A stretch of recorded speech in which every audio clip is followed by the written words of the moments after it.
Morning बच्चों। Class six का lesson 1 आज पढ़ाया जाएगा, जो इस चैप्टर में भी जैसा कि आप लोग प्रीवियस क्लास में भी पढ़ चुके होंगे, और एक इनपुट डिवाइस के बारे में पढ़ना है।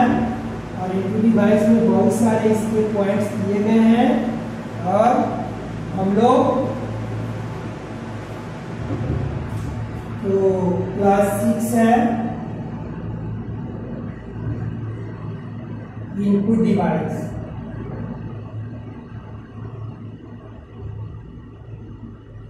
इनपुट डिवाइस में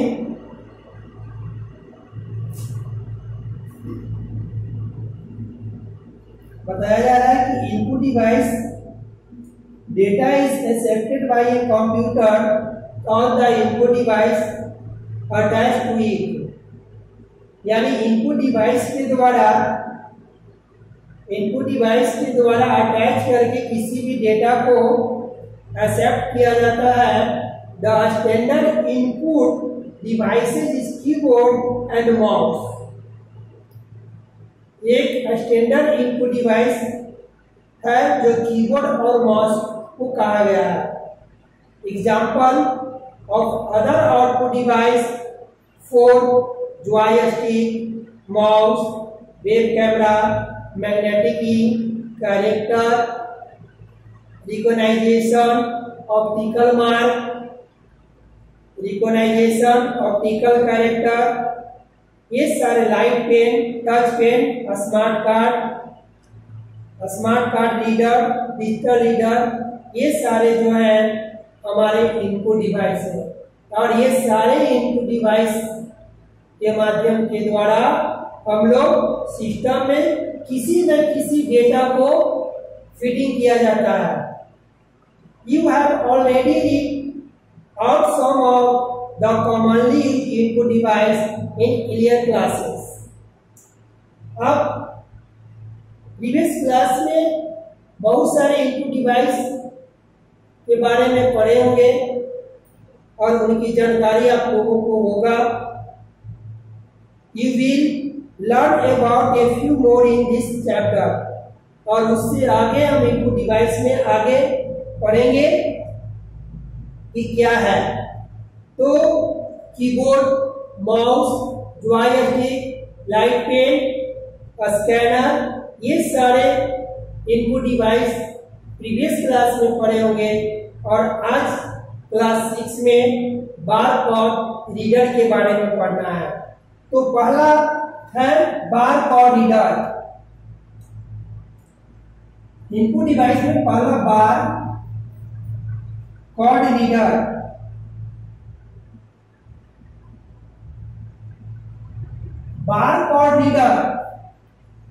Barcode reader is used to a computer to scan and identify the product of item codes in the supermarkets।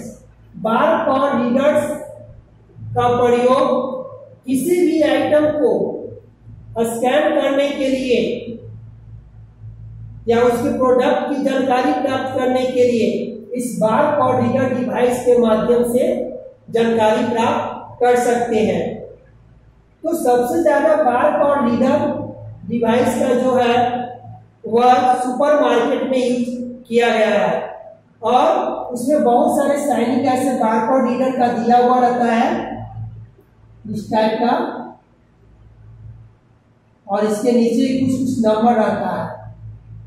ये साइन रहता है, और इसको जैसे स्कैन करते हैं इसका प्रोडक्ट वगैरह ये सब बताता है। ये आपका सुपरमार्केट में, book store and many other places the code for each item, A price code, items code, etc। ये सारे बारकोड के द्वारा, बुक में अगर ये कोड लगा हुआ है तो इस कोड के माध्यम के द्वारा हम लोग प्रोडक्ट की जानकारी ले सकते हैं, प्राइस की जानकारी ले सकते हैं, है ना। इसे कंपनी से निकाल के इसका कितना जो है खर्च पड़ता है। तो ये सारे इस डिवाइस के माध्यम से हमको जानकारी प्राप्त कर सकते हैं। Is unique and can be identify the a barcode reader, और इसकी सहायता से हम लोग किसी न किसी आइटम्स को आइडेंटिफाई करके यूज कर सकते हैं। सेकेंड है magnetic ink character. Second input device है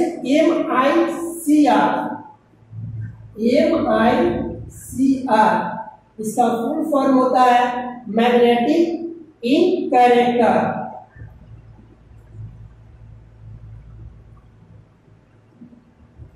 magnetic ink character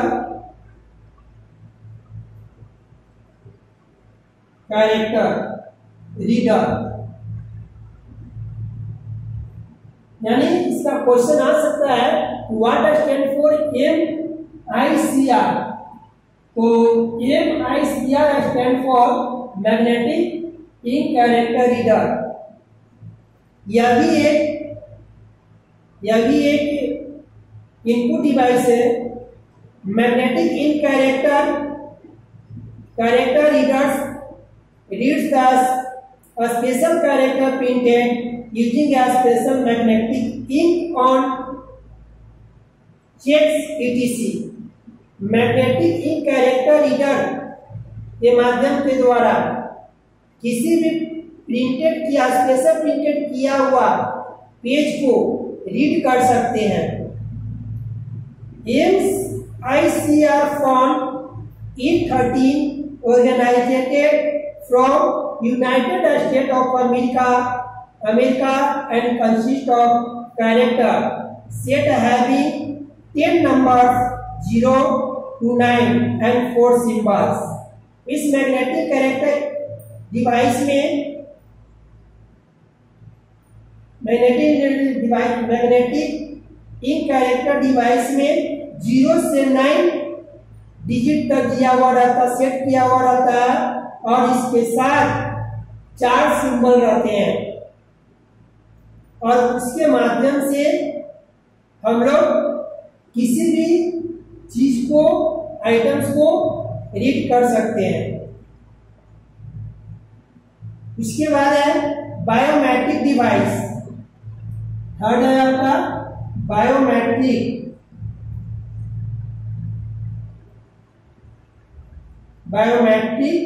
device. Biometric device यह भी एक इनपुट डिवाइस है, और इस डिवाइस में बायोमेट्रिक यानी थंब का यूज करके, क्योंकि सभी का बायोमेट्रिक जो है, थंब जो है वह एक जैसा नहीं होता है, इसलिए बायोमेट्रिक डिवाइस पे रखते ही वह उससे मैच करता है, तभी हम कोई फंक्शंस आगे कर सकते हैं। नहीं तो अगर उसका मैच नहीं करेगा, उसका अकाउंट वगैरह ये सब डालते हैं तो मैच नहीं करता है, तो उसका हम लोग निकाल नहीं सकते हैं।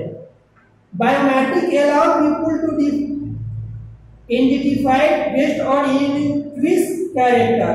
बायोमेट्रिक किसी भी पीपल को अलाउ किया हुआ रहता है, अगर उससे मैच करता है तभी हम उसका आगे की फंक्शंस, आगे की कार्य बढ़ा सकते हैं। Examples included fingerprints, scan, eye scan, biometric devices utilize technology to capture and process this types of information. Such devices may be found in airport, government buildings and law informational agency, यानी ये सभी जगह जो है biometric का use किया हुआ रहता है। किसी ने आई से, किसी ने आपको स्किन से, थंब से, फिंगरप्रिंट से, ये सभी चीज से जो है बायोमेट्रिक करा सकते हैं। और ये बायोमेट्रिक जब तक मैच नहीं करेगा, तब तक कैप्चर नहीं कर पाएगा, तब तक वह प्रोसेसिंग करने की प्रक्रिया जो है वह नहीं कर सकते हैं। The two primary use to biometric devices are identification and verification, और दो तरह के बायोमेट्रिक डिवाइसेज होते हैं, आइडेंटिफिकेशन और वेरिफिकेशन। बायोमेट्रिक डिवाइस के माध्यम से आइडेंटिफिकेशन और वेरिफिकेशन ही किया जा सकता है। These may sound as if they are the same, but they can actually be very different. Official recognition devices may be used to identify a person who enters a building and is generated as the access pass. यानी इसमें कुछ ऐसे biometric device होते हैं जो अगर सही ढंग से उसका सेम बायोमेट्रिक डिवाइस नहीं मिलता है, क्या नहीं करता है, तब तक उससे हम रिकॉग्नाइजेशन नहीं कर सकते हैं। जैसे मान लेते हैं कि किसी को बैंक से पैसा निकालना हो, ठीक है, तो पैसा निकालना हो तो अगर पैसा निकालना तो अगर उसका बायोमेट्रिक किया हुआ है, ठीक है, तो अगर जब तक उसका फिंगरप्रिंट कैच नहीं करेगा तब तक उसका आगे का प्रोसेसिंग नहीं हो पाएगा, क्योंकि सबसे पहले उसका अकाउंट नंबर या आधार कार्ड डालते हैं तो आधार कार्ड में सभी का फिंगरप्रिंट दिया हुआ रहता है और फिंगरप्रिंट सभी एक जैसा नहीं होता है। वॉइस रिकॉग्नाइजेशन सिस्टम, चौथा है voice recognition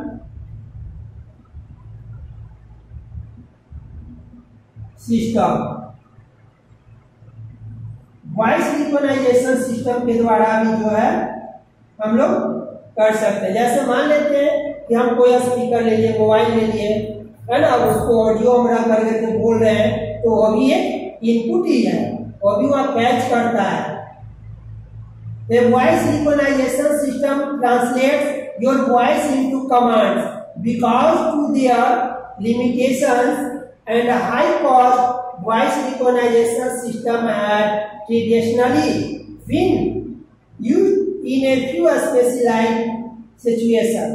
A voice recognition जो है वह किसी भी चीज को ट्रांसलेट कर लेता है, यानी ट्रांसलेट कर करके वह अपने अंदर कैच कर लेता है, क्योंकि अगर कैच नहीं करेगा, कैच करते ही वो सेव हो जाता और किसी भी समय इस वॉइस रिकॉर्डर के माध्यम के द्वारा हम लोग सुन सकते हैं और डिसेबल कर सकते हैं। क्योंकि वॉइस में जो है, वॉइस रिकॉग्नाइजेशन में जो है एक आपका माइक्रोफोन लगा हुआ रहता है और उस माइक्रोफोन के सामने जैसे हम स्पीक करते हैं, बोलते हैं, तो वह स्पीक को कैच कर लेता है और बाद में किसी समय भी हम उसे सुन सकते हैं।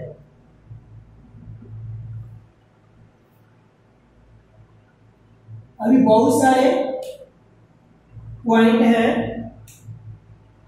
जो नेक्स्ट क्लास में हम बताएंगे, तो आज की क्लास यहीं तक रहने देते हैं। आज क्लास